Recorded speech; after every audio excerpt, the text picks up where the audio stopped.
Hey everyone, welcome to Therapy Connections, the podcast where real therapists give you the highlights of the things we say in therapy and provide some skills, education, and ideas about how to feel better. This is not a replacement for traditional therapy, but can serve as a tool for refreshing and learning between sessions. Thanks for joining us. Welcome to today's episode of Therapy Connections. Today we're going to be following up with our previous discussion about anxiety and talking about when it's serious enough that you should seek treatment. So what do you guys think? What are we looking for? Well, I think that there are some things that really indicate that it's probably the right time to go to therapy. That's when you find that your symptoms are starting to really interfere with your life and getting to the point where you feel like you maybe can't manage by yourself without some kind of intervention. You know, if it's starting to be something that's interfering with your relationships and your ability to go to work, that kind of thing, it's probably time to seek out some kind of help. I think that oftentimes can feel overwhelming too. Taking the first step to go to therapy feels overwhelming and stressful because you don't really know what to do when you get there. I think in one of our previous episodes I shared a little bit about my family member who was like, what do I say when I go? One thing I meant to share in an earlier episode but totally spaced it is in the mental health world we use a diagnostic manual with lots of criteria to diagnose mental health conditions. Some of us like reading it more than others. Clinical mindhead over here, right? But one of the things I noticed while looking through it the other day is generalized anxiety, which we talked about in a previous episode, tends to be a condition that waxes and wanes over the lifespan. And so it doesn't necessarily go away completely, right? And that's because life throws wrenches at different periods of time. So I think it's worth addressing the question, why do we go to therapy? Because there are lots of options you can do, from do nothing, medication, go to therapy. Watch TikTok. Didn't we talk about avoidance earlier? Anyway, so yeah, I throw the question back to you guys. Why go to therapy? Why is that a thing? Why pick that intervention? I think that's a really good question because medication can give you some really great symptom reduction. And I think for a lot of people, medication is really important. So I totally don't want to discount that as part of the interventions that could be really helpful. But sometimes I think it's important to recognize what medication is doing for you, because it may be taking what you're experiencing and just softening the blow of the symptoms or trying to get rid of symptoms. And then you may also be trading some of that for the side effects of the medication. And one of the things I hear a lot from clients is that, you know, they like some of the symptom reduction stuff that comes from medication, but then on the other hand, dealing with the side effects of the medication can be so awful. Like and everybody kind of gets different side effects from those medications. So in some ways, medication can be kind of a Band-Aid. It doesn't necessarily get to the underlying root of what's going on. Sure. I get a lot of clients who come in being like, hey, I want to get off my medication, or I don't want you to put me on medication, which we don't do anyway. But I think the real power of therapy is you're addressing the root of that anxiety. The anxiety very much lives in the future and in the past, the what ifs and the what if this happens, why did I do this, that was so dumb. Should have done that differently. Yeah, should have done that differently. And not having symptoms feels great, but those thoughts are still in your head. Those don't go away. And so that's kind of the power of therapy, I think, is it gives you the tools to restructure some of that and start addressing those thoughts and combating them a little bit so you're not stuck maybe feeling okay on your medication, but also still dwelling on the stressing thoughts. Yeah, those thoughts that just keep running one over and over and over again, like the what if kind of a thing. We've all had that, like, laying in bed and you can't sleep and your mind's just, like, spiraling into a million different places that when you really just want to go to sleep. Mm-hmm. I think that was like at midnight last night. Yeah. I'm so tired. Yeah, so I think that, you know, therapy can really help with some of this. And sometimes people think, well, if I'm experiencing anxiety, I don't know where to start with that. Like, I'm going to go to therapy and how am I going to start working through this? And I think that there's a way to kind of recognize where a lot of the anxiety is centered around. Because once people start to notice their thoughts, lots of times they notice there are certain things that tend to make them more anxious than other things. Yeah. One comment that I wanted to make too, but I also want to comment on that because I comment on everything. But lots of research actually indicates that medication is a certain level of effective and therapy is a certain level effective. But oftentimes the combination of the two makes it even more effective as they work together, right? So, and also I think therapists, when looking at the environment, might be able to help you recognize when an appropriate time to go to medication management services would be appropriate too. I know you really enjoy this, Josh. How much do you love when a client comes and tells you they have a medication, but they don't really like taking it, or they forget every other day, and they're not very consistent with it? Josh really, really likes when people tell him that. I'm a huge routine guy, and not too terribly long ago, Shara had this great idea of writing down a list of things that therapists wish their clients knew. And my first thought was, we know you're not taking your meds, right? That was my first thought. But let's face it, it's really hard to be consistent with anything, and medication is no different, right? It's totally true. And at the same time, Josh, what happens when you don't consistently take your meds? When you don't consistently do anything, that thing doesn't work. Let's just throw that out there, right?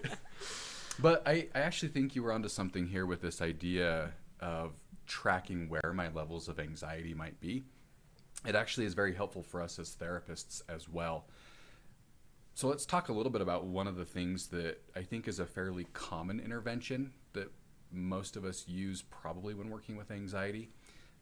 We call it an anxiety hierarchy. And think of it like a ladder. The lower end of the ladder would be lower levels of anxiety, and then certain things would increase that level of anxiety. One of the interventions that we use is creating this, having you physically sit down, maybe handing you a sheet of paper, and detailing out what that might look like. And then you as the client gets to decide which of this anxiety do I want to work on, right? Right, because everybody has some low levels of anxiety. They're always going to exist. But figuring out what some of those higher levels of anxiety kind of situations or things are and working on those can be really, really useful. Yeah. I mean, I don't like to live with anxiety, right? No, and I think it's just like we talked about with tracking your own anxiety and your own triggers. This is all about what's unique to you, because this anxiety hierarchy is going to be different for everybody. Like, not having a routine gives me very little anxiety. That's low on my ladder. Whereas for Josh, I would assume that's probably pretty high up if you're not keeping that routine. Dude, stresses me out beyond belief. So you love it when I call you and tell you that I need you to interrupt your day and do something totally random? You really like that then? I feel like that's an inside story. Shara, give us an example. In one of the previous episodes, you talked about your hatred for spiders. Right. Although it's gotten better over the... how old were you when you shared that? How old were you when that story happened? So when I was like absolutely terrified of spiders, when that was at its peak, I was probably about 16. Okay. So if you were to build your anxiety hierarchy, right? The bottom is 0. I have no anxiety at all. And then, level it 1 through 10, right? Each rung is a level.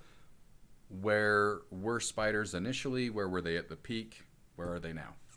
Well, when I was a little kid, I'd run around and play with spiders, like be holding them in my hands. So I'm guessing like a 0. That was like a straight up 0 at one point in my life. Arguably weirder than being overly terrified of spiders. Dude, absolutely. It was a 0 when I was a little kid. By the time that I was 16, I would say that it was probably somewhere around a 9 because, Okay. I was to the point of freaking out, crying, trying to squish this spider with a tissue, right? And now I would say it's probably somewhere around a 2. Like, I kind of have to take a deep breath when I see one, but I'm not going to be the person who's like screaming and running out in the hall to get somebody to come and squish it for me. So, maybe right now it's more around a 2, but at one point I think it was probably around a 9. Wow, that's pretty intense. And also a drastic reduction. Right. Good job. So let's say someone who's watching or listening to this wants to do this anxiety hierarchy, and they figure out their 0 to 10. would you recommend it smarter for them to address the bottom of that, start at 0, or start with the most extreme? Oh, that's a good question. That is a really good question. You're the clinical head. Well, I actually think there's a couple of ways to do this, but I always tell clients that it's a good idea to start with something that feels manageable, that's a little bit of a challenge, but not something that's going to be completely overwhelming. So I usually don't start with a thing that's a 9. For one thing, I think anxiety treatment works best when you actually have some successes. And if you're Sure. going to start with a thing that's a 9 or a 10, you may be able to make progress straight out the gates, but I think it's more effective to start with something that stretches you some, but not to like a breaking point. So lots of times I'll tell people, let's start with something that's more like a 5, 6 range, something in there, so that we can see how this whole process works, and it'll be something you actually notice the symptom reduction. If you start with something that's like a 3 or a 2, the change that you're going to see is probably not big enough that you're really going to notice, wow, I feel so much better about that. But if it's a 5 or a 6 and you can bring it down to a 2, you're going to notice the change in that. So that's kind of where I usually start. That's a good point. I think I'm changing my answer as I think about that question. What was your answer? No, now I have to know. Well, my answer is I always shoot for like a 2 to a 3 because my anxiety is going after something too big and then making symptoms worse. But I actually like the logic behind that, which is if you're at a 2 and you get it to a 1 or a 0, it may not feel like a big enough win for you to have some of that desire or drive to keep going or to even notice the change. So I like that. It might be worth changing. I always think it's so tempting to start with the 9 or the 10, and I'm not saying you can't start there. Of course you do. Let's go right after the big gun. I know, because I love to do that, right? But I think it's really tempting to start there, but your brain sort of has this way of seeing anxiety triggers and says, hey, look, if something makes me really anxious, I have to avoid it. I got to stay away from it. And so then if you're forcing yourself to address that 9 or 10 before your brain knows, like, oh, this is how we manage anxiety, lots of times people find that they kind of fail or don't have initial success with that, and that can be really discouraging. So I think it's a good idea to find something that pushes you a little bit, but not so much that you feel like it's going to break you, right? Or that it's going to really make you feel bad if you're not able to meet that goal. A 5 or a 6, something around that area, that's something that you could really work on reducing and have some good success with. And then after you have that success, then move on to the bigger stuff. Sure. Right? I think it speaks to the routine, as like we were talking about earlier, right? Like it's probably easier to get in a routine of managing your anxiety if you're jumping at that 4, 5, 6, rather than saying, hey, I'm going to deal with my 9 or 10 and get into a routine of dealing with that, because that might be really hard. And it might be easier to build up those habits with something a little bit softer, but still impactful. Yeah, build up your confidence so that you know, Yeah. hey, I can do this, and this is what this looks like, and this is how much better this can feel. I like that. If anybody that was watching this thinks that this might be something that would be helpful for them, how would you lay it out as something that they could try right now? How would you, like, if you were to give the entire audience a homework assignment, how would you lay that out? Well, this is like Josh's idea of a homework assignment too, right? But I think that you could even just take a piece of paper, almost like draw a ladder on it. Start at the bottom and figure out what the lowest level anxiety triggers are. And then work your way up. Keep writing them down until you get all the way to what's the thing that maybe even keeps you up at night that you're sitting and stewing over. And that way you know which thing weighs the most, which thing is the least. And sometimes I think it's even helpful to put a number by them, right? How intense, how big is that thing? Which is a 5 or a 6, which is a 9, so that you know exactly what you would rate that as far as how intense your anxiety gets when you think about it. Would you do anything different or add to? No, I really like that. I think it's viable to go the other way too. Sometimes I have clients who I find it's easier for them to start because they already know what the worst thing is. Right. Good point. And then they have an easy time working down. Like, for example, for me, I already know it's an 8 when Shara tells me that Lord of the Rings hasn't aged well. And Hey, so, you might need to go to therapy for that. I'm working on it. I'm working on my 5 and 6s right now. But sometimes I think it might be easier for some people to identify. They already know what their big anxiety is, and they know to start right at that top one and work their way down from there. And sometimes those lower level anxieties can be harder to notice because we get so preoccupied with that big one, the big one we have. That's totally true. I think that's a really good point. Yeah, the only thing I would add to this, and I don't know that I would actually assign this portion of it as homework. I actually might do this in session, but recognizing if it's a 3, where do I feel that in my body? I think body sensations are an important piece to this. So when I'm at a 9, I also want to know where in the body I feel that. So for anybody out there who's interested in looking at what their anxiety hierarchy might look like, sheet of paper, draw a ladder, maybe on each rung write something that causes or contributes to higher stress levels, and then number it. And you can start with the top or the bottom, right? Yeah, I think that's great. And it's so unique to you, right? Where you feel it in your body, what your ladder looks like. Like Josh feels most things in his biceps, I think. I think so too. That's what makes them so big. That's why they're full of anxiety. I think I might leave this whole podcast. Well, hopefully something we talked about today can help with kind of that next step from what we talked about last episode, and tracking things that upset you, tracking things that make you anxious, kind of identifying where would be a good place to start and when therapy might be a good option for you. The other thing that I would throw into there too, even though we're not credentialed to speak to this, is hopefully that there's been some guiding ideas here for medication as well.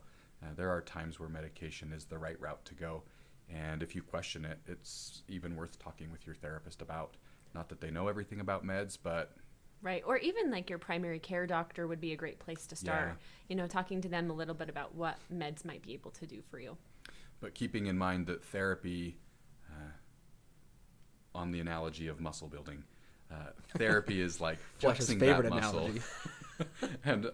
and building that muscle so that when that waxing and waning of anxiety comes back, which it likely will because it does for all of us, we have a skill set rather than just an increase in the dose of medication, although that's also helpful too. So Sure. Yeah. Anyway, hopefully some of that's been helpful. Well, thanks everyone for joining us today, and we'll see you guys next time. Thanks. Bye. Hey, Jaden here. Thanks for joining us today. We hope you found something useful in today's episode. If you did, and you want to keep up on the content we're going to be making, please subscribe, follow, or leave us a positive review. It helps us a lot. Again, thank you for being here, and we'll see you next time.